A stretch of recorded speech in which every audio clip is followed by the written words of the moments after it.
Neste vídeo, vamos abordar Milton Santos e o meio técnico científico e informacional, que corresponde à atual fase dos processos de transformação da natureza e de construção do espaço geográfico. Milton Santos foi geógrafo, intelectual, professor e um dos maiores pensadores brasileiros. Seus estudos inovaram a área da geografia urbana, os quais foram fundamentais para uma nova abordagem do assunto. Ele revolucionou esse campo ao abordar outros temas que até então não eram tratados pela geografia descritiva, tal como a importância e influência do território para os seres humanos. Até hoje, Milton Santos é considerado o maior geógrafo do Brasil, sendo também conhecido e respeitado em diversos países do mundo. Milton Almeida Santos nasceu na cidade baiana de Brotas de Macaúba, no dia 3 de maio de 1926. Formou-se em Direito pela Universidade Federal da Bahia, em 1948. No entanto, não chegou a exercer a profissão.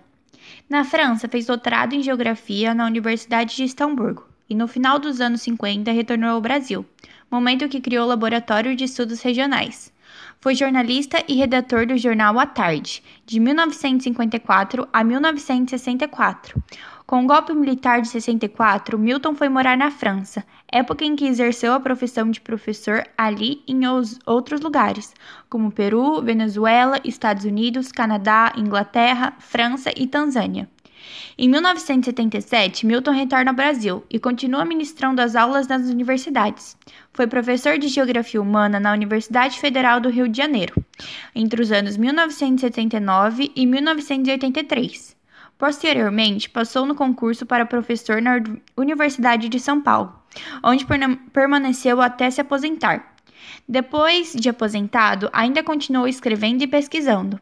Em 1994, Milton recebeu o Prêmio Internacional de Geografia Walter Lund, considerado o maior prêmio da área.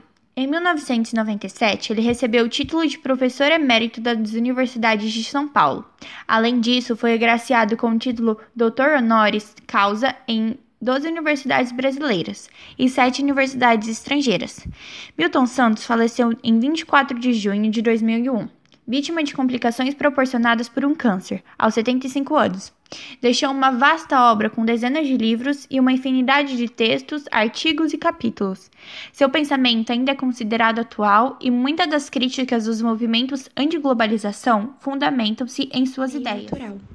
O geógrafo Milton Santos deixou como um de seus principais legados teóricos a noção de meio técnico científico informacional, que corresponde à evolução dos processos de produção e reprodução do meio geográfico.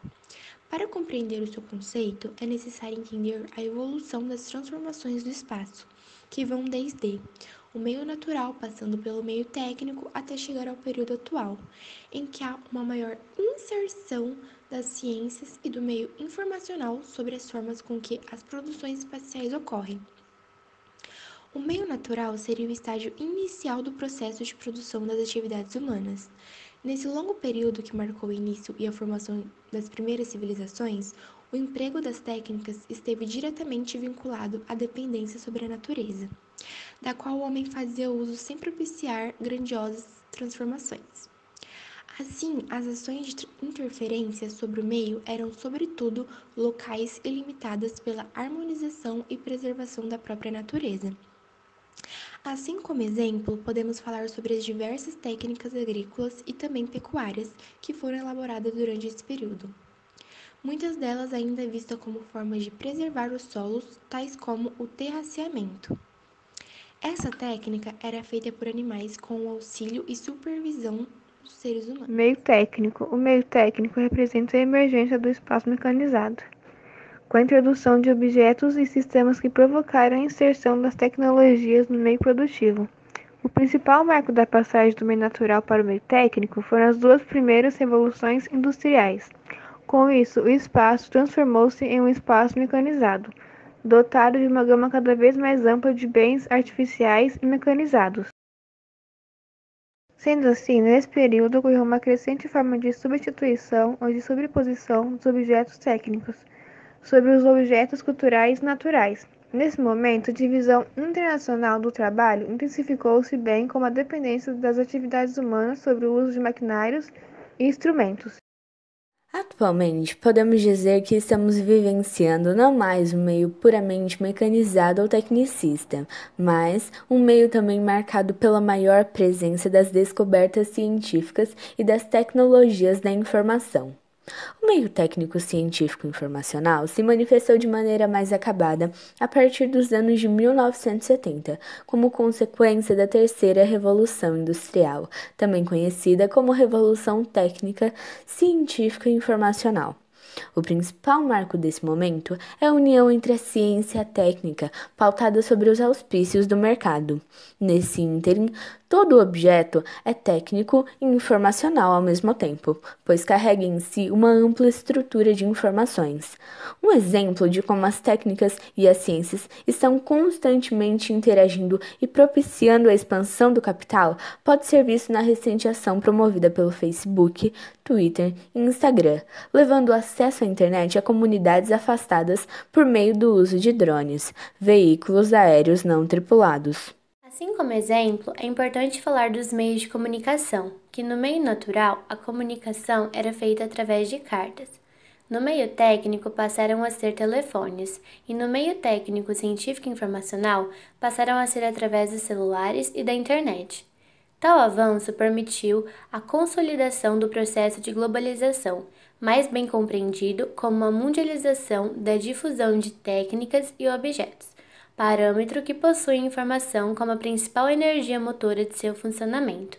Tal fator proporciona alterações não só do espaço geográfico em si, mas da forma como percebemos e lidamos com ele. Assim, é importante compreender que tais transformações não se manifestam pelo mundo de maneira homogênea, isto é, não se consolidaram em todas as partes do planeta de maneira igualitária. Aliás, o desenvolvimento das diferentes técnicas em um número restrito de localidades permitiu o avanço das desigualdades e a intensificação das relações de dependência política e econômica entre os diferentes espaços. Para concluirmos, é importante falar do processo de globalização, onde podemos citar o mapa que mostra o encolhimento do mundo, uma das metáforas mais poderosas para caracterizar a sociedade contemporânea. É a de compreensão do tempo e espaço, proposta por David Harvey em 1992. A compreensão do tempo e espaço inicia-se na Era Moderna, ganha impulso com a Revolução Industrial e atinge um grau até então impensável nas últimas décadas. As mudanças na concepção de tempo e espaço ocorreram lentamente, a partir da decadência do feudalismo europeu, com suas estruturas cristalizadas e relativamente estáveis, quando as qualidades finitas no lugar. Um território intrincado de interdependência, obrigação, vigilância e controle. Eram acompanhadas de rotinas de vida cotidianas, bastante estáveis e sedimentadas na tradição. A partir dos meados do século XIX, a economia mundial toma o rumo de um globalismo ainda mais radical, marcado pela fase de aceleração e expansão do capitalismo, e alavancado por desenvolvimentos tecnológicos, como o surgimento de redes ferroviárias, jornais diários, comunicação por telégrafo, navegação a vapor e, mais adiante, o rádio automóvel. Já então, o encolhimento do mundo passa a criar desafios para a manutenção das identidades locais e do sentido de continuidade histórica. O encolhimento do mapa, graças à inovação nos transportes, que aniquilam o espaço por meio do tempo. Na figura, a progressão em que isso ocorre, encolhimento é desde 1500, quando a locomoção era feita por barco à vela e carruagens, a uma média de 16 km por hora, até o advento de um avião a jato, em 1960, com velocidade de 1.100 km por hora. Esse trabalho foi realizado por Ana Luísa, Júlia Desiato, Caroline, Maria Clara, Mariana e Yasmin. Obrigado por assistirem.